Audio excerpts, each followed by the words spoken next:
নমস্কার। ঠাকুর শ্রী শ্রী রামকৃষ্ণ পরমহংসদেব এবং মা শারদার চরণে আমার সশ্রদ্ধ প্রণাম জানিয়ে ভিডিওটা শুরু করছি। আমাদের বর্তমান সমাজে আপনি যদি সৎ হন তাহলে আপনি বোকা। আপনি যদি আন্তরিকভাবে সবাইকে ভালোবাসেন তাহলে আপনি জীবনে আঘাত পাবেন। আপনি যদি নিঃস্বার্থ হয়ে যান তাহলে আপনাকে ঠকতে হবে। আপনি যদি স্পষ্ট বক্তা হয়ে থাকেন তাহলে আপনার শত্রুতা বাড়বে।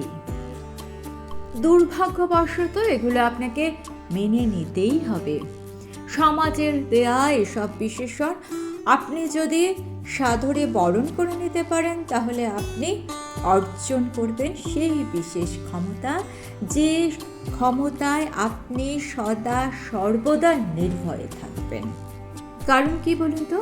কারণ আমাদের এই সমাজের কাটাবনে আপনার মধ্যে যে গুণাবলী বর্তমান রয়েছে তাই আপনাকে রক্ষা করবে। ঠাকুর বলছেন, দেখো, জুতো পরা থাকলে কাটাবনে তো আর ভয় নেই।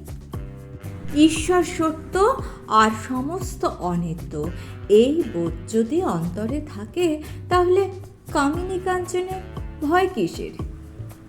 সততার শক্তি অসীম, আর আপনার শত্রুরা এই কথাটি খুব ভালোভাবে জানে। আর ঠিক সেই জন্যই তারা আপনাকে বোকা বলে তাচ্ছিল্য করে, যাতে আপনি সততার পথ থেকে সরে আসেন। এটা তাদের পাতা একটা ফাঁদ। আপনাকে খুব সাবধানে থাকতে হবে যাতে সেই পাতা ফাঁদে আপনার পা যেন না পড়ে।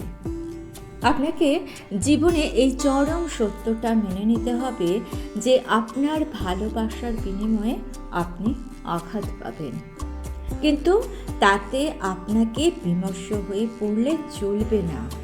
আপনার ভালোবাসার বিনিময়ে যারা আপনাকে আঘাত দিয়েছে, ঠাকুর বলছেন তাদেরকে ক্ষমা করে দিতে। কথাটা একটু অদ্ভুত, অসম্ভব বলে মনে হলেও একটু মন দিয়ে যদি আপনি চিন্তা করেন তাহলে দেখবেন যে আপনি যাকে ভালোবেসেছেন তাকে আঘাত করা না আপনার পক্ষে সম্ভব নয়।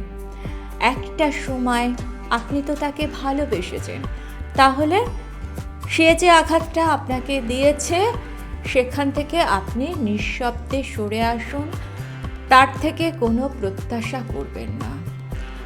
যদি সেটা করেন তাহলে কিন্তু আপনি যদি প্রত্যাঘাত করেন কিংবা প্রতিহিংসা করেন, সেক্ষেত্রে কিন্তু আপনার ভালোবাসাকে অসম্মান করা হবে।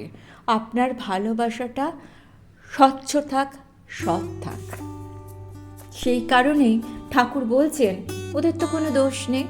সকলে কি সেই অনন্ত সচ্চিদানন্দকে ধরতে পারে?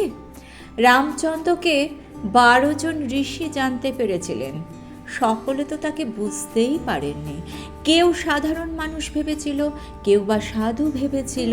যদি ঠিক তাকে সবাই চিনতে পারত তাহলে তার বইমাত্র হলো যাকে তিনি মা বলে ডাকতেন, সেই মা কি তার জীবনের চরম দুঃখের কারণ হয়ে উঠত?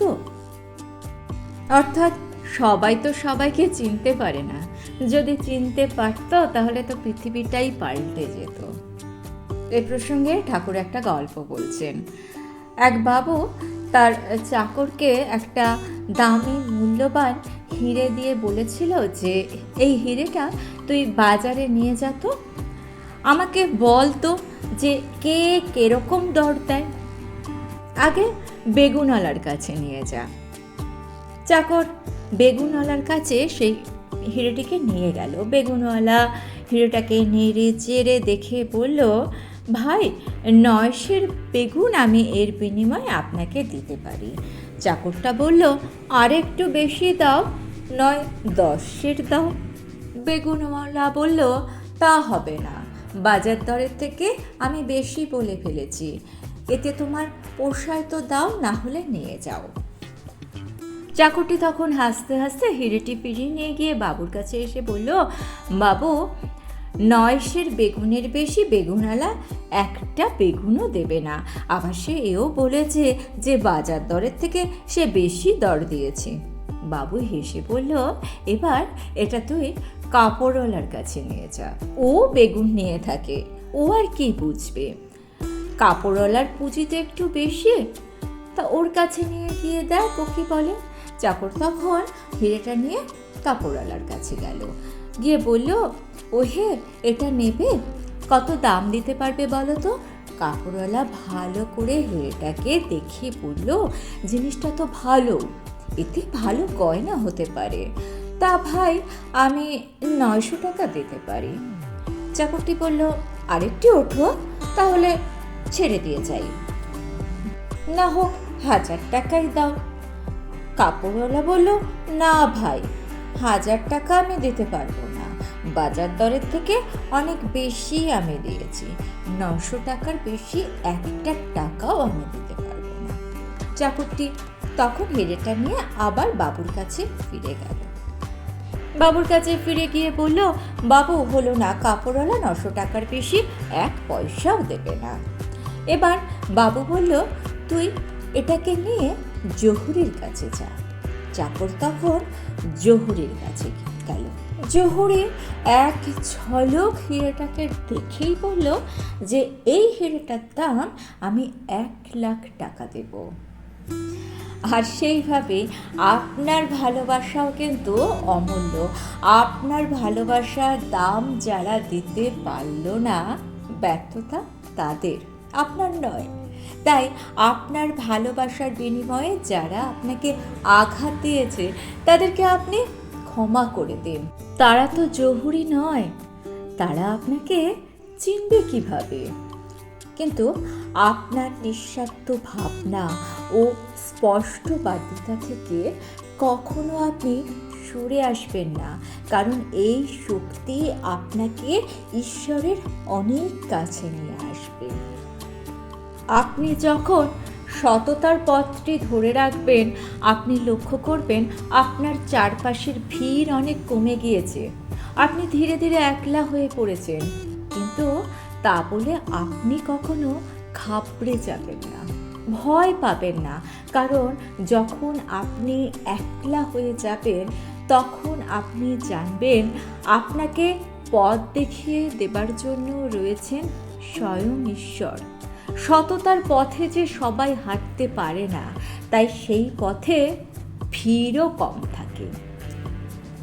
ঠাকুর বলছেন, আরে ওরা যে সব বদ্ধ হয়ে রয়েছে, ছাদের ফুটো দিয়ে একটু আলো আসছে, মাথার উপরে ছাদ থাকলে কি সূর্যকে দেখা যায় গো? একটু আলো এলে কি হবে? ছাদ তুলে না ফেললে সূর্যকে দেখবে কেমন করে? আর আপনি এই সততার পথে হেঁটেই পেয়েছেন সত্যরূপ সূর্যের দর্শন, যে আপনার মধ্যে প্রকাশিত হয়ে রয়েছে। আর সূর্যের শক্তি তো অসীম, যে দূর করে দিতে পারে সমস্ত কলুষতাকে। কিন্তু সূর্যরশ্মির থেকে তাকানোর ক্ষমতা তো সকলের থাকে না।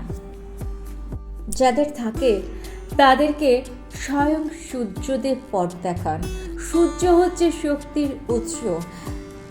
যিনি সূর্যদেবের কৃপা লাভ করেন তার আর ভয় কি?